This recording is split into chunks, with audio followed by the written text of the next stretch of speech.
ก็สุขสบายดีพ่อแม่พี่น้องหมู่คู่เพื่อนมิตรสหายสู่คู่สุคนมาพบกับซ่องเบาเสียงบึงทะเลมื้อนี้เบาเสียงบึงทะเลเดินทางมาที่วัดเนาะมาเบิ่งเพิ่นปูแปลงปรับระดับหน้าดินหรือว่าสิถมโศกเพื่อเตรียมจัดงานการแข่งขันบุญทรงเฮออยู่ที่วัดบ้านบึงทะเลเมืองพาลานไส่แขวงสวรรณเขตเนาะก็ทางอำนาจการปกครองบ้านหรือว่านายบ้านเฒ่าแก่ในโฮมเพิ่นนั้นได้มีข้อตกลงกันสิเอาดินมาถมโศกถมเหวนี่แหละพี่น้องเมื่อก่อนแล้วสิเป็นโศกเป็นเหวในบ่อนที่ว่าเพิ่นยืนอยู่นี่เมื่อก่อนเพิ่นก็ถมมาแล้วเนาะแต่ว่ามันก็ยังบ่คักบ่แน่แล้วเพิ่นก็เลยมาแปลงตื่มอีกมาถมตื่มอีกเนาะแล้วก็เพิ่นก็สิเฮ็ดทางลงเสลงไปเลยเพราะว่าบริเวณที่ท่านเห็นอยู่ในคลิปนี้และแม่นสิเป็นสนามใส่ชาวบ้านบุญทะเลเกมที่ว่าเกี่ยวกับการบุญทรงเฮอบริเวณนี้เพิ่นก็สิเอาดินมาถมแล้วก็สิของขวัญรางวัลเนาะคือลงจะมาผ่านมาที่บ่เซ็งนำเสนอให้พี่น้องที่ว่าทางบ้านทะเลเพิ่นก็สิเฮ็ดจุดรักไส้อยู่นี่นะพี่น้องนะคือบ่เซ็งนำเสนอนั่นคือว่าท่าวัดนี่คือพี่น้องท่าวัดเด้อแม่ฮดแม่โบสถ์ต้นย่างใหญ่สูงคืออย่างอยู่เด้อต้นย่างใหญ่งานแข่งเรือนั่นเองพี่น้องที่ตั้งอยู่นี่จอจันทร์แล้วเพิ่นละสิเอาดินนั่นมาถมของเพิ่นก็ได้มาปรับหน้าดินคือเนาะแต่ว่าเพิ่นก็สิเฮ็ดให้มันสบายในการนั้นมาเที่ยวมาชมแล้วพี่น้องมันสะอาดมันนาบึงนาชมเยแลกับเราเอาน่ะโลพายได้แม่นะไปยักพายเว้พายว้าย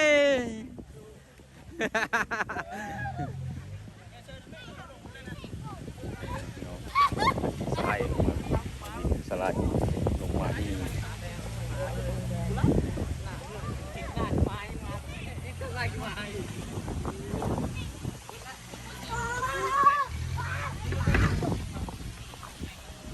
บริเวณนี้รถฟอร์ดเนาะมันก็สิลงมาปรับมันคือกันเน่นะพี่น้องเพิ่นก็สิถมดิน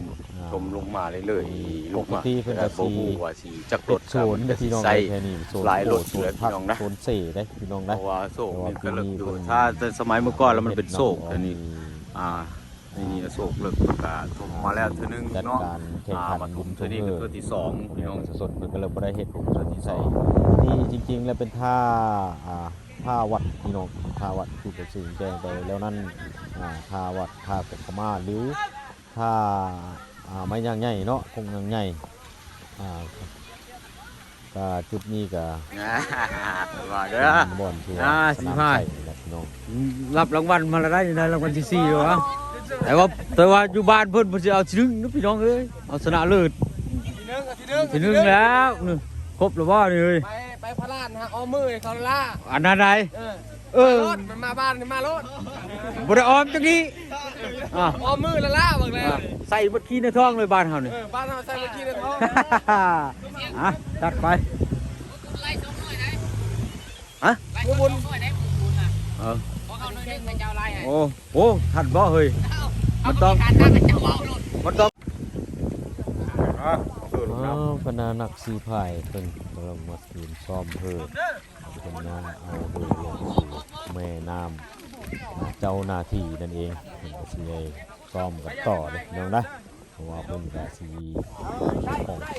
แซมไว้ที่บ้านโอ้ยเพิ่นนี่ก็ลมพัดวูน้ำหนาวนี่ก็โดดน้ำมุดเลยหมูมุดปูนี่เพิ่นเดียวนึงน้องเอ้ยก็อาบน้ำว่าเนาะน้อยกันหนาวได้ตะกี้กับโยกคือตะกี้ที่ก็เป็นจักเนาะ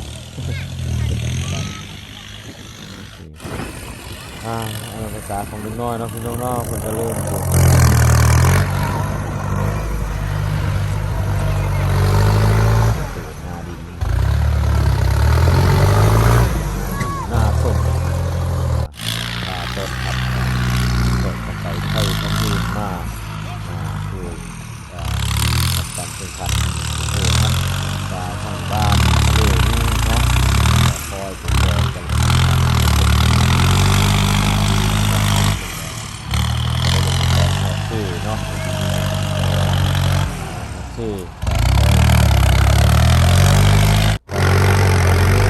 ก็จะสิ่งชื่อว่าเนาะ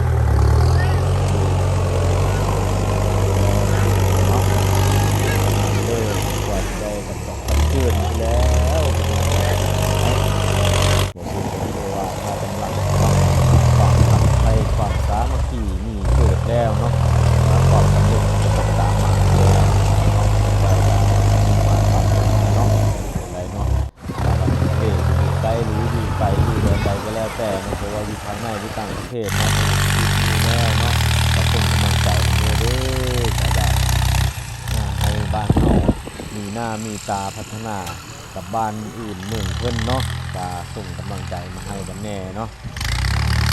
เดี๋ยวสื่อช่วยให้กำลังใจเราด้วยเป็นเจอกันแน่คนบ้านหนึ่งเดียวกันได้สีเสียงกับบ้านเฮาเนาะงดงามกับบ้านเฮาเนาะไรเนาะบ้านเฮาที่ถึงเริ่มเนาะจะช่วยกันต้องมีน้ำใจให้หมดทุกคนในเมื่อคนไทยมาแล้วเนาะต้องมีน้ำใจคนไทยมาแล้วมาสร้างสาแล้วทุกคนผู้ที่อยู่กับที่ต้องปกปักรักษามีใจปกปักรักษาดูแลเบิ่งแง่มีเป็นตาน้ำกันเนาะเป็นไรเราขับโมแน่กันที่สมกันได้เนาะคอยทำลงแรงแบบมาหนาเลยดิเหี้ยขาวคุณเนาะนี่เหี้ยขาวคือขาวมาจะหน้าสิเบิ่งนี่ได้เราเสียเห็นไปไกลกับไม่ได้เบิ่งเลยคือเหี้ยขาวเนาะนักสีพายคนจะซิมีอยู่2กลุ่มเนาะพี่น้องเนาะสีพายเนี่ยบ้านนินทะเลนี่จะซิมีกลุ่มของปกสไอ้น้องนังเฮนนะขนมบ้านเพิ่นเนาะจะโฮมกันจะการที่ซ้อมนี่ก็ที่ซ้อมเพื่อลำนึงเนาะจริงๆมันก็มีอยู่2ลำแต่ว่าทีมเนาะสีพายนี่มีอยู่2สีพายเนาะ2สุดเนาะมีสุดน้อยสุดใหญ่